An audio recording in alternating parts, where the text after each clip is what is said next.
Mga kababayan ko sa buong bansang Pilipinas, buong sanlibutan, magandang araw, magandang umaga, magandang hapon, magandang tanghali, at magandang araw sa inyong lahat. Ang pangungusap ko pong ito ay napakahalaga para sa lahat ng mga kababayan nating Pilipino na makikinig at manonood sa akin, although hindi nakikita ang mukha ko.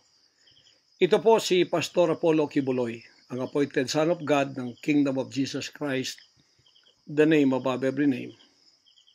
Sana po press conference ang tatawagin ko ngayon. Pero dahil nanganganib ang buhay ko, ay hindi po muna ninyo makikita ang aking pagmumukha. Ang akin lang po munang boses ang inyong maririnig. Mahalaga po ito na sasabihin ko sa inyo. Mga kababayan, mula po noong 2018, ako ay linigalig na at ang aking kongregasyon na walang dahilan ginawan kami ng kaso doon sa bansang Amerika. Sumunod kami sa batas. Kung kami may mga sinabi ng violations na hindi pa napatotohanan, yan po ay nasa kanilang federal court na. Kumuha kami ng 20 lawyer upang pag-usapan ang lahat ng kanilang akusasyon, which is about 43 counts. Lahat po yan ay mayroong 20 lawyers na nakatutok at meron na po kaming depensa. Naghihintay po ang aking mga lawyer sa Amerika at sa Pilipinas na simula ng trial. Mulang 2018, pinospon. Ginawang 2020, pinospon. Ginawang 2022, pinospon. 2021, ganun din. 2023, sana ipopospon. Pinospon pa rin. Ngayon, hindi na po papayag ang judge. November 5, 2024, talaga pong itutuloy na. Ngayon, ako naman nandito sapagkat indicted din ako. Sealed indictment pa nga ng 3 taon, hindi ko alam ako indicted ako. So anytime pupunta ako doon, pupusasan na ako, hindi ko alam. Pero salamat naman sa Panginoon Diyos sapagkat hindi na ako pumalik doon at hindi nangyari yon. So dahil kasama ako sa kaso ng aking mga workers na mga 9 o 8 kami lahat, ako yung number 1 na principal. Okay lang, sapagkat ako naman ang leader ng kingdom at ako na talagang target nila. Sa anong paraan ginawa kami ng kasong hindi namin alam at mga kumuha sila ng witness. Handa na po kaming lahat ng aming depensa, lahat ng aming documents ng aking mga lawyers, US-based lawyers, handang-handa na po kami. Pinopospon nila palagi, pero ngayon hindi na. Ngayon, ako dito sa Pilipinas, dahil nandito na ako nung dumating yung mga kasong yan, hindi ako lumaya sa Amerika, kundi dumating ako dito, wala pang kaso. Kinasuhan ako ng naka-sealed indictment, hindi na ako nakabalik doon, pero nandito na ako sa Pilipinas. So hindi po ako tumakas. Ngayon, dahil nandito ako, I will use my constitutional rights for extradition na siyang treaty ng ating bansa. Yan po ang iniintay ng mga lawyers ko dito sa Pilipinas at sa Amerika. Iniintay namin ang request ng US Embassy sa Department of Foreign Affairs. Hindi po dumating. Sapagkat kung yan pag-uusapan, i-endorse doon sa Department of Justice, wala rin doon. Hinintay namin para pag-usapan ang extradition treaty kung paano gagawin. Handa din po ako sa kasong yan kung ako'y ma-extradite pagkatapos mapag-usapan at nakadaan na kami ng Court of Appeals, Court of First Instance at Supreme Court. Kung ilang taon yon, dapat mag-tiis din sila. Hindi dumating yon, hinihintay ko hanggang ngayon. Wala pong request na ganon. Ngayon, eto po ang mahalagang ibabalita ko sa inyo. Mula noong 2018 hanggang ngayon, hindi na po kami mapakali sa ating sariling bansa. Nawala po ang aming kalayaan sapagkat kami dito ay sinosurveillance. Sinosurveillance ako dito sa Pilipinas ng CIA at ng FBI. Sarili kong bansa, ako po ay nagtatago sapagkat liligwakin ako ng ganun-ganun na lang. Walang extradition, process na gagawin. Dumating po sa aming kaalaman sa mga sandaling ito from reliable sources. Correct me if I am wrong, but these are reliable sources na dumating sa akin na ayaw na raw po nila ng extradition treaty. Ang kanila daw pong gagawin ng CIA, ng FBI, ng US Embassy at State Department, kasabwat ng ating gobyerno, ng Pangulong Marcos at ng First Lady at kung sino pa man ang nasa gobyerno, ako ay rendition ng kanilang gagawin. Ang rendition, ang ibig sabihin po, anumang oras pwede lang pasukin ang aking compound at ako ay kidnapin. It's not only rendition but also elimination. If it is possible, pwede nila akong i-assassinate. So, nandun po sa dalawang yon, kidnapping or assassination. Killing talaga, murder. Yun po ang dumating na balita sa akin ngayon from reliable sources. Kaya, mulang 2018, alam na po namin na may gagawin sila. Hindi lang namin alam kung paano sapagkat ang iniintay namin ay extradition sapagkat yun ang treaty natin. Ngayon, ito pong gagawin nila dahil hindi na sila dadaan doon ay illegal. Kidnapping or elimination or assassination. Di po ba sa atang sariling bansa, ang aking constitutional rights nawala na? Sapagkat ako po ay binigay na sa kamay ng mga banyagang ito ng ating sariling gobyerno ni Pangulong Marcos at ni First Lady Araneta Marcos. Huwag kayong magkaila kung totoo itong sinasabi ko. Angkinin nyo, kung hindi, i-correct ninyo ako. Sapagkat ang buhay ko ngayon ay nanganganib. Kahit mukha ko, hindi ko pwedeng ipakita sa inyo. Sapagkat ako ay binigay na ninyo sa kamay ng mga Amerikano. At gagawin nilang, gusto nilang gawin sa akin, sa aking sariling bansa. Ang aking 11 compounds, araw-gabi, sinosurveillan ng drone. Hindi po kami makatulog. Hindi kami mapakali. Baka yung ginawa nila sa amin noong 2020 doon sa Amerika na bigla kaming pinasok, pinaggigibang pintuan, pinaggigiba ang lahat ng aming pamamahay sa loob, linigwak lahat, ay gagawin nila dito sa aming bansang Pilipinas sa aking mga compound. Saan man po ako naroroon, nandoon sila nakasurveillance sa akin at naghihintay na lang ng tamang pagkakataon upang ako ay kidnapin o kaya patayin o kaya i-assassinate na ganun-ganun na lang para mawala ako dito sa mundong ito. Na kanilang bakit ako naging hadlang, hindi ko alam. Hindi lang po yun mga kababayan, kundi ang aking leaders lahat kasama na sa elimination. Ito pong aking Board of Administrators, senior leaders, lahat po sila ay pwede na rin nilang patayin lahat. At pagkatapos hindi namin alam kung anong plano nila sa buong properties namin sa Kingdom Nation. Kahit bakit ganito sila kagalit at bakit ganito ang kanilang treatment sa akin na isang appointed son. Ang ministry ko po ay evangelizing the whole world with the Word of God. Hindi ko naman kasalanan ako'y maging kaibigan ng politikong tulad ni Pangulong Duterte, Vice President Sara. Taga Davao po kaming lahat. Lumaki kami lahat dito. Alam ko po ang aking mga kaibigan, sila. Lumaki kami, mayor namin yan, prosecutor pa, naging congressman, naging president. Yan po ang aking pakikipag-ugnayan for nation building. Wala akong ibang interest sa bansang ito, kundi ang pagunlad. Ngayon, ako po ay inuusig. Ako po ay ginigipit. At ako po ay sinasaktan sa lahat ng paraan ng mga false accusation, false allegations na ayaw naman nilang pumunta sa korte. At pagkatapos, ayaw din nilang paharap itong mga false accusers na pinaggagawa nila to destroy my reputation para idamay sila Duterte family doon sa kapupuntahan ng mga investigasyong walang kakwenta-kwenta.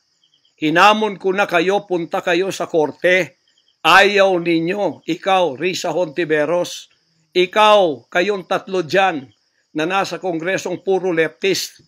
Inahamon ko kayo, sabi ko, pumunta kayo sa korte sapagkat ang SMNI, walang kasalanan, ginurgur ninyo sapagkat idinadawit ninyo kami sa politika. Nalis ninyo ang aming malayang pagpapahayag, ang aming press freedom, pati ang liberty ko na, ang aking freedom, ang aking constitutional rights. Wala na po. Palagi kaming nagtatago. Palagi kaming lumilingon sa likod namin sapagkat hinahabol kami. Nakapalibot sa amin ng mga CIA, alam namin yon. FBI nandyan din. Pinag-usapan na ito dyan sa State Department. At ang reliable sources dumating sa akin. Ang ulo ko po ngayon, may patong na $2 million or 100 million pesos ang ipinatong sa ulo ko. Baka yan ay madagdagan pa kung may maunang makapatay sa akin. Ano ang nangyayari sa bansa natin? Ngayon, mga kababayan, ay meron pa pong gagawin daw sila sapagkat meron na daw silang search warrant. Pagkatapos daw, isi-search ang aming lahat ng compound. At hindi daw kami papayagan na merong witness na sasama.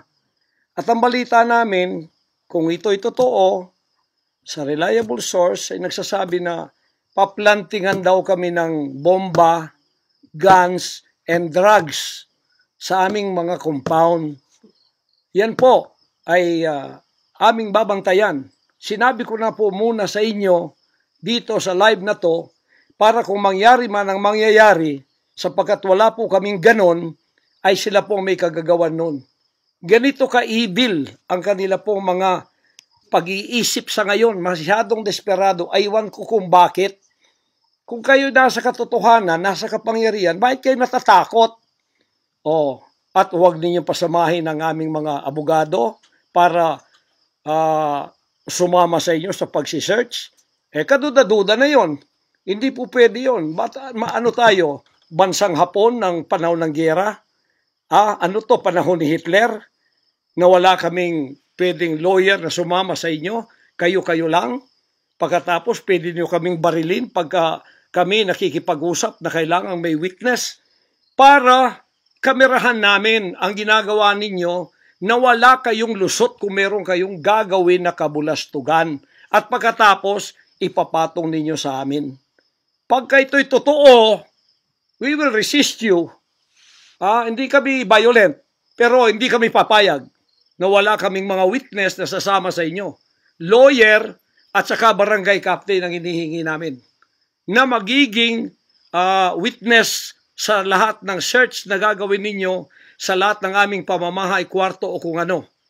At may lawyer kaming titingin muna sa inyong dokumento kung ano ang isi-search nyo. Kung anong bahay, kung anong compound, kung ano lang ang dapat nyong gawin, at ilang oras.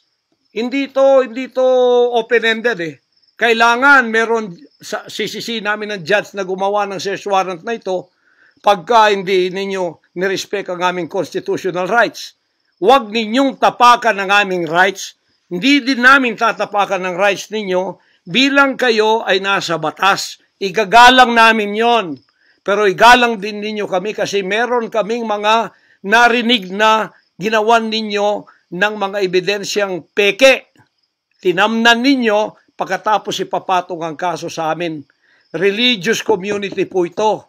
This is a spiritual community. Once tumapak kayo dyan, sapagkat kayong nagdadala ng batas, respetuhin ninyo, you are on holy ground. Yan po ay mahal na mahal naming banal na dako. Huwag ninyong lapastanganin. Pero hindi namin kayo pipigilan kapag may search warrant kayo.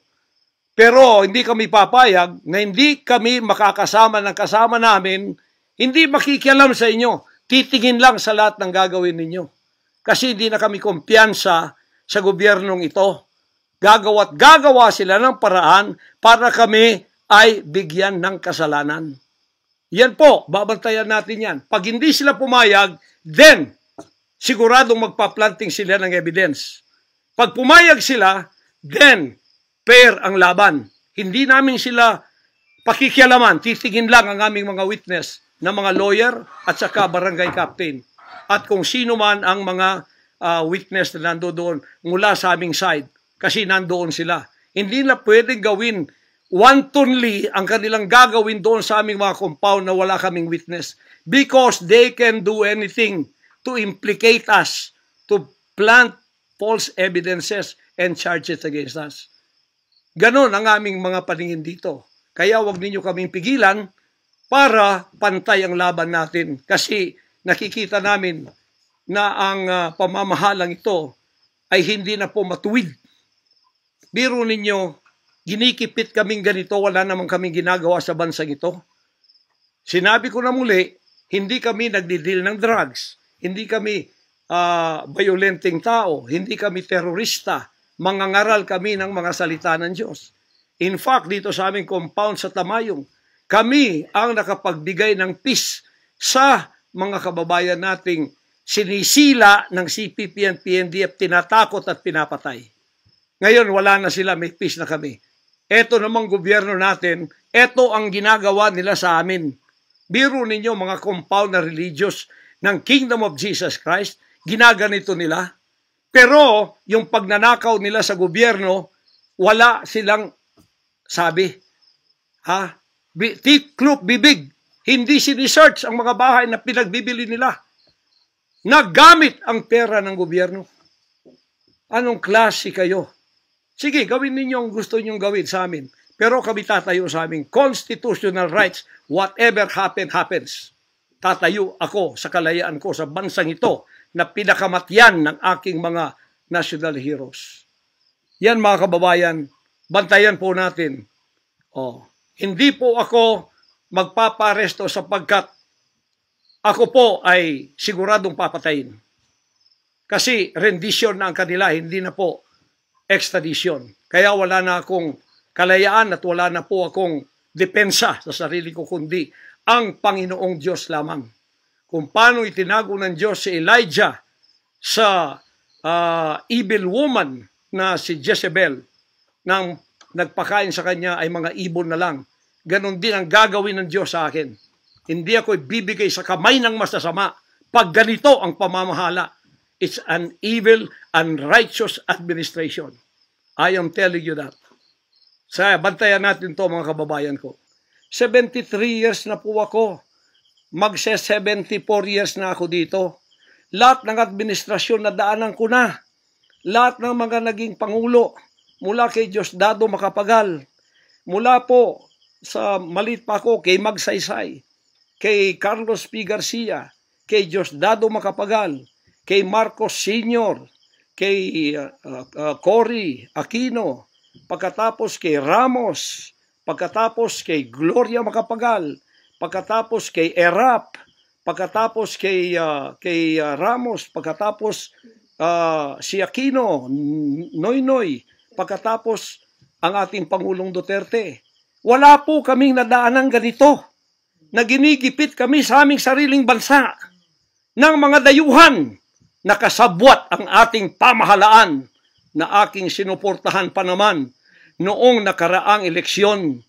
Tandaan mo, President Bongbong Marcos, First Lady Lisa Marcos, pati ikaw, Martin Romualdez, hindi kayo dyan ngayon kung hindi kayo tinulungan ng SMNI at ng buong sangkatauhang Pilipino. Naniwala sila sa amin sapagkat ang SMNI lamang ang may credibility noong panahong yun hanggang ngayon.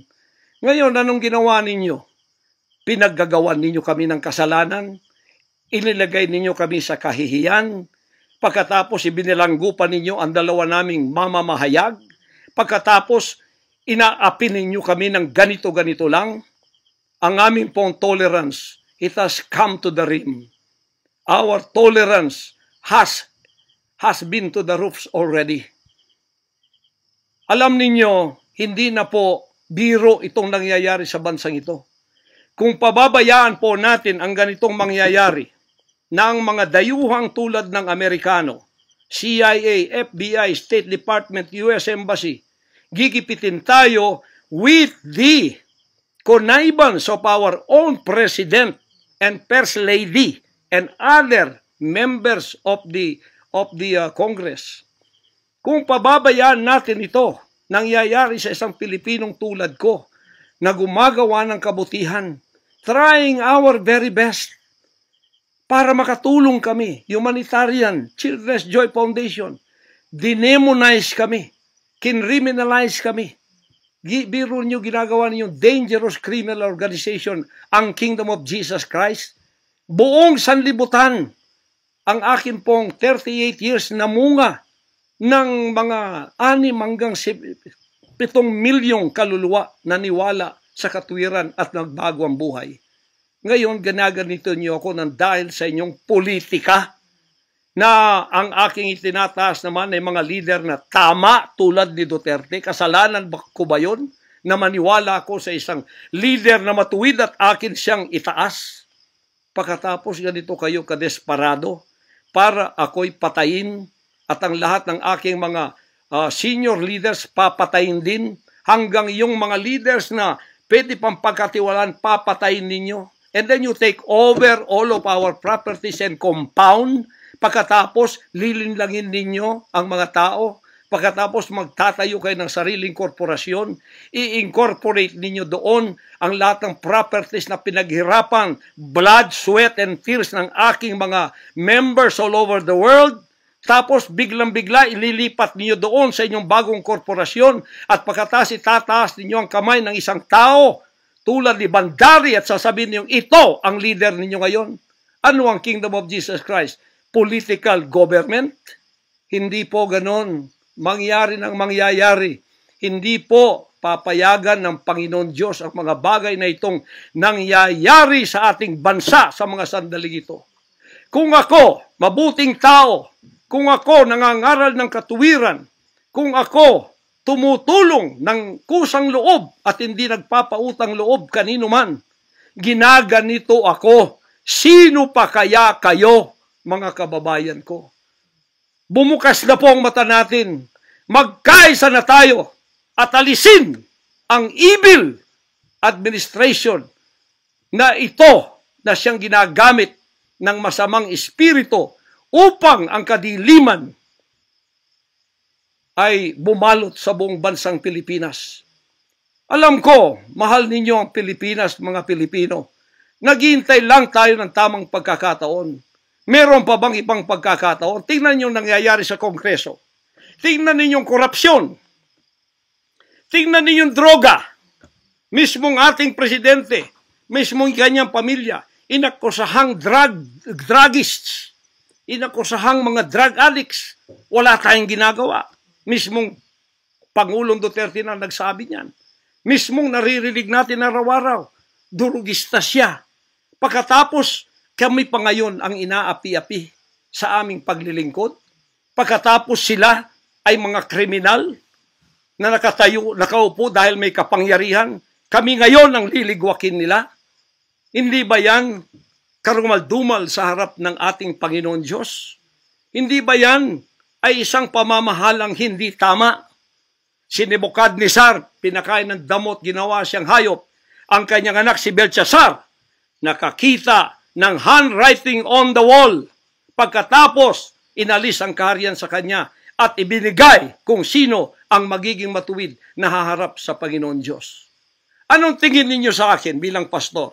Dinemonize. Ang reputasyon ko pinagsisira.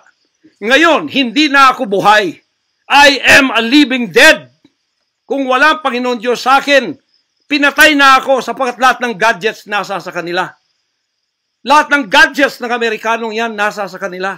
CIA, FBI, at sino pa ang kanilang mga galamay dito na pinagbibili na nila. Ako, hindi ako drug lord. Ni minsan hindi ako nakatikim ng droga. Mulang-mula pa, inialay na ako ng aking ama na maging isang ministro ng banal na kasulatan. Hanggang ako'y lumaki, hanggang ako'y naging 74 years old, hindi ko po na-enjoy ang aking kabataan sapagkat hindi ako nagliwaliw. Ako po'y nangaral. 50 years na akong nangangaral. 38 years in the kingdom ministry. Ni isang sigarilyo hindi tumama sa bibig ko. Ni maliit na bisyo hindi ko pinasok. Ako po ay hindi nag-asawa. Ngayon, inaakusahan ako ng napakaraming babae. Ito po ang kasalanan ko. Pinayaman ako ng Panginoon Diyos, akala nila sa akin. Single ako, kaya pinag-aagawan ako. Pagkatapos na ako ay maghihindi, mapapahiya, ibabaligtad nila sa akin. Yan ang tinatawag kong Potiphar's wife syndrome. Hindi po ako nagsasalita ng ganito kasi mapahiya ang mga babaeng yan. Nag-aagawan sila. Mahirap man sabihin. Pinag-aagawan nila ako. Dahil nananawagan sa mga magulang, mayaman na tayo pag nangyari ito. Sabi ko, hindi mangyayari yan kasi dedicated ako eh. Napahiya, ngayon, binayaran, at ngayon, binabaligtad ang lahat ng istorya. Mahirap pong sabihin ko ito kasi masisira ka lang pagkababae. Napilitan lamang ako sapagkat ang buhay ko po'y nanganganib. Anytime pwede na akong kidnapin kung nakita ang aking lair, ang aking hideout. Anytime pwede na akong ligwakin. Ang aking mga BOA leaders, hindi na po natutulog sa compound. Kung saan-saan na lang po mga membro kami natutulog. Doon sa mga payak na mga bahay, doon sa mga bahay na hindi kilala. Sapagkat lahat po kami nakalista na. Napapatayin, gugurgurin. Wala po silang takot kasi nasa kanila daw ang kapangyarihan. Mahal kong kababayan, nagtatago ako sa kakisariling bansa. Sariling mga compound namin na pinaghirapan. Hanggang sa kami na ako saan nagpapalimos. Pero yung amin pong sinusulisit, tingnan ninyo ang humanitarian na ginagawa namin. Ni 5 wala kaming ninanakaw. Yung mga volunteers ko, walang sweldo. Araw at gabi. Sapagat nakikita namin ang mga kabataang Pilipino, pinabayaan ng mga politikong yan. Kami po nagsasacrifice para mapakain sila, mapaaral na wala pong bayad. Pagkatapos, ang kababayan nating nalipusta, kalamidad, walang tumutulong. Kung may tumutulong man, politika at may kabayaran. Nagtitiis po kami sa mga pag-alipusta. Sa paninira, inaangkin namin yung kasi malaki ang ganti namin sa langit. Ngunit pagka nakasalalay na ang ating mga kalayaan, lalo na sa kamay ng mga banyagang ito, na wala naman tayong ginawang masama sa kanila, tumutulong pa ako sa Amerikang yan. Nagdodonate ako doon sa malalayong lugar tulad ng Apalachian na hindi nakapag-aral ang mga bata. Bumili kami ng napakalaking library para sila'y makapag-aral. Mga Amerikano po yan. Kinikilala ba nila yon? Kung nagseselo sila sapagkat ako'y umusbong sa bansang Amerika, problema na po nila yon. Kung ako'y binigyan ng ama ng isang sasakyang panghipapawid para hindi ako ma-delay sa aking worldwide na gawain, kasalanan ko ba yun? Kung ako binigyan ng pampalipad na helicopter dito para mapuntahan ko lahat ng aking satellite sa buong Mindanao, Pilipinas, kasalanan ko ba yun? Kasalanan ko ba na ako'y magkaroon paralan para makapag-aral ang mga bata na walang bayad? Kasalanan ko bang mayroong SMNI para hindi mabayaran? At pagkatapos itong salot na CPP-NPA na marami pinatay ng mga members ko, ministro, at iba pang mga inosenteng Pilipino for 54 years ay magsasalita ng katotohanan na hindi natatakot. Ngayon kami ang tinatakot ninyo, nililigwak ninyo. Anong klase kayo? Kung hindi kayo tatayo ngayon, mga kababayan ko, sapagkat ako'y living dead na, wala nang kwenta itong buhay ko, iaalay ko ito sa bansang Pilipinas. Ako ang mamumuno upang tayo ay magkaroon ng kalayaang muli. Unang-una sa akin, sa aking kababayan, sa Kingdom Nation, sa aking mga leaders na papatayin din, at sa lahat ng Pilipino nagmamahal ng kalayaan. Tatayo ako! At ako ang mamumuno sa bansa ito para sa katwiran at takot sa Diyos, para ibalik ang ating kalayaan at ang ating kaligtasan mula sa kamay ng mga banyaga na pinakabatyan ni Rizal, nila Bonifacio. Gayon ang panahon ng pagtayo. Ayaw ko pong gawin ito. Hindi ako politiko. Ang misyon ko ay isang pastor, isang alagad ng Diyos. Appointed son, magligtas ng kaluluwa. Ngunit hindi nyo kinilala yon. At ngayon, sinisikil ninyo ang aming kalayaan na ma-enjoy namin ang labor namin for 38 years. Blood, sweat, and tears. Ang gabi, ginagawa naming araw. Hindi kami nagmolestiyan ng ibang tao. Lumago ang bansang Korean. Ngayon, you are envying and jealousy. Gusto niyo kaming i-put down. Mapipilitan akong pupunta at mamumuno sa bansang ito para sa katuwiran. Sasabihin ko sa inyo, pag ito'y kalooban ng Diyos, gagawin ko. Ngayon din, sapagkat ang buhay ko ay wala ng kwenta. Papatayin din naman nila ako. Ngayon, tatayo na ako para sa kalayan nating lahat. Mahal kong mga kababayan, ito po ang mahalagang mensahe ko sa inyo sa mga sandaling ito. Hindi ko po uurungan ang sinumang gumagapi sa bansa ko at sa aking kalayaan na ako mismo nagtatago sa aking sariling bansa within 74 years. Hindi po nangyari ito ngayon lang. Pangulong Bongbong Marcos, akala ko matuwid ka na tao. Ikaw, First Lady, akala ko matuwid kang tao. Totoo ba yung ginagawa ninyo riyan na meron kayong mga sex orgies at meron kayong mga drug session na nagliligwak kayo ng drug, sumisingot kayo ng drug habang nagsesex orgies kayo? Totoo ba ito? Totoo bang kayo ay may mga session ng nagarkila kayo ng mga voodoo expert from Africa, pagkatapos mga witchcraft sa India, at ang inyong session Martes, at pagkatapos Biyernes dyan sa Malacanang upang inyong aswagin, i-witchcraft ako, Vice President Sara, at Pangulong Digong, at ang lahat ng tutol sa inyong paglilingkod. Biro ninyo, naging demons na kayo. Nag-devil worship na kayo kung totoo man ito. Nag-devil worship na kayo kung totoo man ito. Para lang kayo ay manatili sa kapangyarihan. Para lang kayo ay humawak ng aming pera ang hindi ninyo pinaghirapan. Kami po ay nagbibigay ng taxes. Lahat ng aking kingdom materials from China, may taxes lahat yan. Milyon-milyon ang aming binabayad. Ngayon, ginagawa pa ninyo sa amin ito? Matuwid ba kayo? President Bongbong Marcos, Lisa Marcos, makinig kayo. Totoo ba na gumawa kayo ng aksyon kasama ng FBI na ako ay nyo nang ipaligwak at binigay sa kanilang kamay?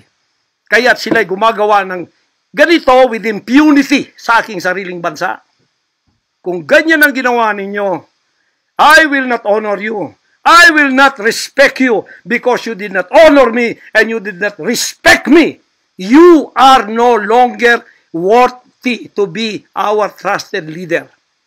Mabuti pa, hanggang maaga pa, Bongbong Marcos, Lisa Marcos, Martin Romualdez, bumaba na kayo sa posisyon. Mag-resign na kayo sapagkat hindi hihinto ang tinig na ito habang naririyan pa kayo. Mga kababayan, tatayo ako sapagkat patay naman lang din ako. Tatayo ako hanggang buhay pa, hanggang may hininga pa ako para sa natitirang buhay ko ay magkaroon naman tayo ng boses at magkaroon ng kahit munting kalayaan na lang mula sa mga banyaga na kasabwat ang mga makapiling Pilipinong ito na itinayo natin sa kapangyarihan. Akala natin ay maasahan natin sila. Mga demonyo pala. Sorry to say that, but that is the truth. If that is not the truth, then tell me. And you cannot judge me. You cannot condemn me. I am dead already. I am a living dead in your book. CIA, FBI, State Department, USA. Gawin ninyong gusto ninyo. Ngayon na nakapagsalita na ako, lalantad na ako. Hindi na ako natatakot. Ako ay handa sa glorification. Kung ang glorification ko ay mangyayari maging glorified body ako, hindi ko tatablan ng bala. O kaya, tatablan pa ako sapagkat hindi pa nangyari yon. Handa na akong humarap sa mga bala ninyo. Basta't ito ay nasabi ko na sa social media. Huwag ninyong ligwakin ito para sa bansang Pilipinas ito. Mahal ko po kayong lahat. Pagpalain natin ang ating bansang Pilipinas. Pagpalain tayo ng ating buting Diyos. Pagpalain at ipigay natin ang lahat ng kapangyarihan sa Kanya. At tandaan ninyo ito, hindi mananaig ang kadiliman sa bansang ito habang may boses na ganito. Sumunod po kayong lahat at tayo ay magkaisa ngayon para itaas ang bandila ng kalayaan ng ating bansang ibinigay ni Rizal ang kanyang dugo. Ibinigay ng ating mga heroes ang kanyang dugo. Ngayon, itong mga slaves na to ay hawak ang liig nila ng mga banyaga at tayo ay ipinagbili na sa kanila. Hindi ako papayag hanggang ako'y may buhay at hilinga. Total, patay naman din ako sa inyong libro. Okay na ako sa buhay ko. Masaya na ako. Meron na akong accomplishment. Handang-handa naman ako pumunta ng langit noon pa. 50 years ago, I was ready to go to heaven because I have been there thousands of times and I saw my mansion there. Nandito lang ako para sa aking bansang Pilipinas, para sa kaligtasan ng mga kaluluwa sa buong sanlibutan. Yun lang ang dahilan kung bakit ako naririto. Pero natatakot mamatay? Hindi po. Sapagkat ako'y nasa Kanya at siya'y nasa akin. Ano man ang mangyayari sa akin tulad ng aking amang si Jesus Christ, ipinako sa krus, ay handa po akong mag-alay ng aking buhay sa isang worthy cause na sinasabi ko dito. Magandang gabi po, magandang araw sa inyong lahat. Hanggang dito lang, pagpalain tayo ng ating dakilang Ama. Sa Kanya lahat ang kapurihan at ang kapasalamatan at ang kaharian magpakailanman ay mananaig dito sa ating bansa at sa buong sanlibutan. To God, our Jesus Christ, be the glory forever. Amen.